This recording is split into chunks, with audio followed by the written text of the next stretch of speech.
ನಮಸ್ಕಾರ ರೀಪ್ಪ ಎಲ್ಲರಿಗೂ number 1 channel ಮುಖಾಂತರ ನಿಮಗೆ ಸ್ವಾಗತ ಬಯಸ್ತೇನೆ। ಇವತ್ತು ಜಗತ್ತಿನಾದ್ಯಂತ ಎಲ್ಲರಿಗೂ ಒಂದು ವಿಶೇಷ ಚಿಂತೆ ಕಾಡಕತ್ತೈತಿ। ಅಂದ್ರೆ ಏನಂದ್ರೆ ಮೊಹರಂ ಅಂದ್ರೆ ಏನು, ಯಾರು ಈ ಹುಸೇನ್?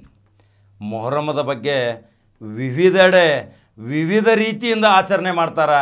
ಅದರಲ್ಲಿ ಯಾವುದು ನಿಜ, ಯಾವುದು ಸತ್ಯ, ಯಾವುದು ಮಿಥ್ಯ, ಯಾವುದು ಸುಳ್ಳು, ಯಾವುದು ಏನು, ಯಾವ ರೀತಿ ಮೊಹರಂ ಆಚರಣೆ ಮಾಡಬೇಕು ಅದನ್ನು ಡಿಟೇಲ್ವಾಗಿ ಹೇಳಬೇಕು। ಯಾರು ಈ ಹುಸೇನ್ ಅವರು ಹುತಾತ್ಮರಾದಂಥ ದಿನ, ಆ ದಿನದಂದು ನಾವು ಯಾವ ರೀತಿ ಮೊಹರಮನ್ನು ಆಚರಣೆ ಮಾಡಬೇಕು, ಮೊಹರಮದಲ್ಲಿ ಯಾವ ರೀತಿ ನಾವು ಧ್ಯಾನ ಪ್ರಾರ್ಥನೆ ಮುಖಾಂತರ ಆ ದೇವರ ಹತ್ರ ಪ್ರಾರ್ಥನೆ ಮಾಡ್ಕೋಬೇಕು, ಹುಸೇನ್ ಅವರಿಗೆ ಆತ್ಮಕ್ಕೆ ಶಾಂತಿ ಸಿಗಬೇಕೆಂದು।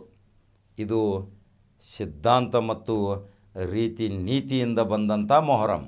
ಈಗ ಮೊಹರಂ ಆಚರಣೆಯಲ್ಲಿ ಕೆಲವರು ತಮ್ಮ ಅವಕಾಶ ತಕ್ಕಂತೆ ಅಹಿತಕರ ಘಟನೆ ಆಗುವಂತೆ ಮೊಹರಂಗಳನ್ನ ಆಚರಣೆ ಮಾಡ್ತಾರೆ। ಆದರೆ ಅದು ಯಾವುದೇ ಗ್ರಂಥದಲ್ಲಿಯೂ ಇಲ್ಲ, ಯಾವ ಮೌಲ್ವಿನೂ ಸಹಿತ ಈ ರೀತಿ ಮೊಹರಂ ಆಚರಣೆ ಮಾಡಬೇಕನ್ನೋದು ಸಮರ್ಥನೆ ಮಾಡಲಿಕ್ಕೆ ಸಾಧ್ಯವಿಲ್ಲ।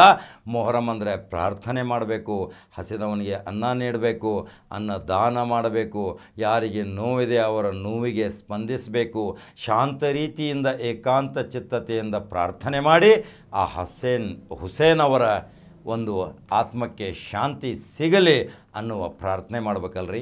ಈಗ ನೋಡಿ ಮೊಹರಂ ವಿಶೇಷ ಬಗ್ಗೆ ಹೇಳ್ತೀನಿ। ಪ್ರವಾದಿ ಮೊಹಮ್ಮದ್ ಪೈಗಂಬರರ ಮೊಮ್ಮಗರಾದ ಹುಸೇನ್ ಮಗಳ ಮಗ, ವಿವಿಧ ಕಡೆ ವಿವಿಧತೆಯಿಂದ ಆಚರಣೆ ಮಾಡುತ್ತಿರುವ ಮೊಹರಂ ವಿಶೇಷತೆ ಏನು? ಹುಸೇನ್ ಮೊಹಮ್ಮದ್ ಪೈಗಂಬರರ ಮಗ, ಭಾರಿ ಖುಷಿ ಮತ್ತು ಪ್ರೀತಿ ಪ್ರವಾದಿಗಳು ಹುಸೇನರ ಮೇಲೆ ಇಟ್ಟಿದ್ದರು। ಹುಜೂರರ ಕಿರೀಟಿ ಹುಸೇನ್, ಹುಜೂರರ ರತ್ನ ಈ ಹುಸೇನ್, ಹುಜೂರರ ಧಾರ್ಮಿಕ ಪರಂಪರೆ ಆಸ್ತಿ ಈ ಹುಸೇನ್। ಇವರ ಇತಿಹಾಸ ಹಿನ್ನೆಲೆ ನಿಮಗೆ ಗೊತ್ತಾಗಬೇಕು, ಎಷ್ಟು ಶಕ್ತಿ ಧಾರ್ಮಿಕ ಆಚರಣೆ ಇವರಲ್ಲಿತ್ತು।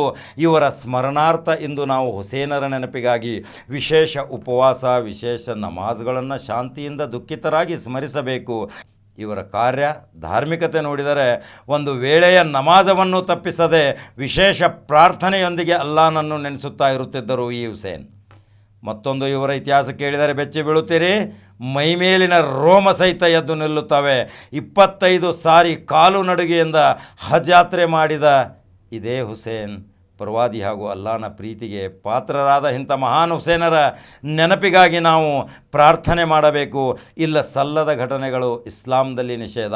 ಹಿರಿಯ ಮೌಲ್ವಿಗಳಿಂದ, ಹಿರಿಯ ಇಸ್ಲಾಂ ಪಂಡಿತರಿಂದ ಇವರ ಚರಿತ್ರೆಯ ಅಧ್ಯಯನ ಮಾಡಿಕೊಳ್ಳಬೇಕು। ಹುಸೇನ್ ಅವರ ಅಜ್ಜ ಯಾರು, ಹುಸೇನ್ ಅವರ ಮಕ್ಕಳೆಷ್ಟು, ಹುಸೇನ್ ಅವರ ಸಹೋದರರ್ಯಾರು? ಹುಸೇನ್ ಹುಟ್ಟಿದ ತಕ್ಷಣ ಭಾರಿ ಖುಷಿಪಟ್ಟವರು ಪ್ರವಾದಿ ಮೊಹಮ್ಮದ್ ಪೈಗಂಬರರು। ಹುಸೇನ್ ಅಂತ ಹೆಸರಿಟ್ಟಿದ್ದೆ ಆವಾಗ ಪ್ರವಾದಿಗಳು ಯಾರ ಹೆಸರು ಸಹಿತ ಹುಸೇನ್ ಆವಾಗ ಇದ್ದಿರಲಿಲ್ಲ, ಅದೇ ಹೆಸರನ್ನು ಅವರಿಂದ ಕರೀತಾರೆ। ಯಾವುದೇ ಒಂದು ವೇಳೆ ನಮಾಜ್ ಬಿಟ್ಟಿಲ್ಲ, ರಾತ್ರಿ ವಿಶೇಷ ಪ್ರಾರ್ಥನೆ ತಾಜುದ್ ಅಂತ 12:30 1 ಗಂಟೆಗೆ ಒಂದು ಪ್ರಾರ್ಥನೆ ಆಗುತ್ತೆ, ಆ ಪ್ರಾರ್ಥನೆಯನ್ನೂ ಸಹಿತ ಇದೇ ಹುಸೇನ್ ಅವರು ಬಿಟ್ಟಿಲ್ಲ, ಅದನ್ನು ಮರ್ತಿಲ್ಲ। ಹುಸೇನ್ ಬಹಳ ಆಧ್ಯಾತ್ಮಿಕರು। ತಮ್ಮ ಹೆಗಲ ಮೇಲೆ 1400 ಮನೆಗಳಿಗೆ ಆಹಾರ ಒದಗಿಸಿ ಹೊತ್ತುಕೊಂಡು ಹೋಗಿ ಆಹಾರ ಧಾನ್ಯ ಒದಗಿಸಿಕೊಟ್ಟಂಥ ಮಹಾನ್ ಪುರುಷ। ಇವರಿಗೆ ಪ್ರವಾದಿಗಳ ಆಶೀರ್ವಾದ ಇತ್ತು, ದೇವರ ಕೃಪೆ ಇತ್ತು। ಇವರು ಮಾಡಿದ ಸಾಧನೆ, ಇವರು ಶಾಂತಿ ಮತ್ತು ನೆಮ್ಮದಿಗಾಗಿ ಹೋರಾಟ ಮಾಡಿದಂಥ ವಿರೋಧಿಗಳು, ಇವರ ಹಿತಶತ್ರುಗಳು ಇವರನ್ನು ಯಾವ ರೀತಿ ಹುತಾತ್ಮರನ್ನಾಗಿ ಮಾಡಿದ್ದು ಅನೇಕ ಧರ್ಮಗ್ರಂಥಗಳಲ್ಲಿ ಸಹಿತ ನೀವು ನೋಡಬಹುದು। ಆದರೆ ಇವತ್ತು ಮೊಹರಂ ಆಚರಣೆ ಒಂದು ಭಯಭಕ್ತಿಯ ಸಂಕೇತ। ನಾವು ಪ್ರಾರ್ಥನೆ ಮುಖಾಂತರ ಆ ಅಲ್ಲಾಹನ ಹತ್ರ ಬೇಡ್ಕೊಳ್ಳಬೇಕು, ಹುಸೇನ್ ಅವರ ಆತ್ಮಕ್ಕೆ ಶಾಂತಿ ಸಿಗಬೇಕು। ಮೊಹರಂ ಒಂದು ಶಾಂತಿ ನೆಮ್ಮದಿಯ ಸಂಕೇತ। ಹೊಸ ವರ್ಷಾಚರಣೆಯ ಮುಸಲ್ಮಾನರ ಒಂದು ಹೊಸ ವರ್ಷ ಹೇಗೆ ಪ್ರಾರಂಭ ಆಗ್ತೈತಿ, ಅದೇ ಇದೆ ಮೊಹರಮದ ಸಂಕೇತ। ಹಾಗಾದ್ರೆ ಮೊಹರಂ ಯಾವ್ಯಾವ ರೀತಿಯಿಂದ ಎಲ್ಲೆಲ್ಲಿ ಹೇಗೆ ಆಚರಣೆ ಮಾಡ್ತಾರೆ ನೀವು ದೇಶಾದ್ಯಂತ ನೋಡಿರ್ಬೋದು, ಆದರೆ ಇದಕ್ಕೆ ಪವಿತ್ರ ಖುರಾನ್ ಸಾಕ್ಷಿ। ಇದರ ಮೊಹರಮದ ಸಂಕೇತ ಮೊಹರಂ ಹುಸೇನ್ ಅವರ ಆತ್ಮಕ್ಕೆ ಶಾಂತಿ ಸಿಗಲಿ ಎಂದು ಪ್ರಾರ್ಥನೆ ಮಾಡುವುದು, ಅವರ ಸಲುವಾಗಿ ಉಪವಾಸ ಇರುವುದು, ವಿಶೇಷ ಪ್ರಾರ್ಥನೆ ಮುಖಾಂತರ ಕೆಲವು ಪ್ರವಚನಗಳನ್ನು ನೀಡುವುದು, ಅವರ ಆದರ್ಶ ತತ್ವ ಸಿದ್ಧಾಂತಗಳನ್ನು ಇಂದಿನ ಪೀಳಿಗೆಗೆ ಪ್ರವಚನ ಮುಖಾಂತರ ತಿಳಿಸುವುದೇ ಮೊಹರಮದ ಸಂಕೇತ। ಹಾಗಾದರೆ ಮೊಹರಮದ ವಿಶೇಷತೆ ಮತ್ತು ಮೊಹರಮದ ನಂಬಿಕೆ ಎಲ್ಲವನ್ನ ಹೇಳಿದ್ದೀನಿ। ಸಂಕ್ಷಿಪ್ತದಲ್ಲಿ ಹೇಳಿದ್ದೀನಿ. ಅದನ್ನು ಹೇಳಕ್ಕೂತ್ರ ಭಾಳ ದೊಡ್ಡ ಗ್ರಂಥ ಐತಿ, ಅದನ್ನೆಲ್ಲ ಓದಿ ಹೇಳ್ಬೇಕಾದ್ರೆ ಒಂದು ದಿವಸ ಹಿಡಿದೈತಿ. ಅದ್ರ ಸಲುವಾಗಿ ಸಂಕ್ಷಿಪ್ತ ಹೇಳಿದ್ದೀನಿ. ನೀವು ಬರುವ ವರ್ಷದಲ್ಲಿ ಯಾವ ರೀತಿ ಇಂಥ ಮೂಢಾಚರಣೆಗಳನ್ನ ದೂರ ಮಾಡಿ ನಾವು ಹುಸೇನ್ ಅವರ ಆತ್ಮಕ್ಕೆ ಶಾಂತಿ ಸಿಗೋಗೋಸ್ಕರ ಮುಂದಿನ ವರ್ಷ ಎಲ್ಲರೂ ಕೂಡಿ ಇದೇ ರೀತಿ ಪ್ರಾರ್ಥನೆ ಮುಖಾಂತರ ಆ ದೇವರನ್ನು ಒಲಿಸಿಕೊಳ್ಳುವ ಒಂದು ಸಂಕೇತ ಮಾಡಿಕೊಳ್ಳೋಣ್ರಿ. ಹಾಗಾದ್ರೆ ನಂಬರ್ 1 ಚಾನಲ್ ಫಾಲೋ ಮಾಡಿರಿ, ಲೈಕ್ ಮಾಡಿರಿ, ಶೇರ್ ಮಾಡಿರಿ. ನಿಮ್ಮ ಅನಿಸಿಕೆ ಏನದಾವ ತಿಳಿಸ್ರಿ ನನಗೆ. ಮತ್ತೆ ಕಡಕ ಸುದ್ದಿ ಹಂಗೆ ಬರ್ತೀನಿ. ನಮಸ್ಕಾರ. 8 मुहर्रमुल हराम है, आशूर का दिन करीब है। इन तारीख़ों के करीब आते ही हज़रत इमाम हुसैन रज़ियल्लाहु ताला अन्हो और आपके 72 जानिसारों की क़ुरबानियाँ और वफ़ा शारियों की लाजवाल दास्तान का ख़याल ख़ुद ब ख़ुद दिलो दिमाग में गूंजने लगता है। करबला की फ़ज़ाएँ और हवाएँ आज भी उन अनमोल जज्बों की अमीन हैं जो हुसैन अलैहिस्सलाम बिन अली और आपके जानिसारों, सरफरोशों और जाबाज़ों के सीनों में था।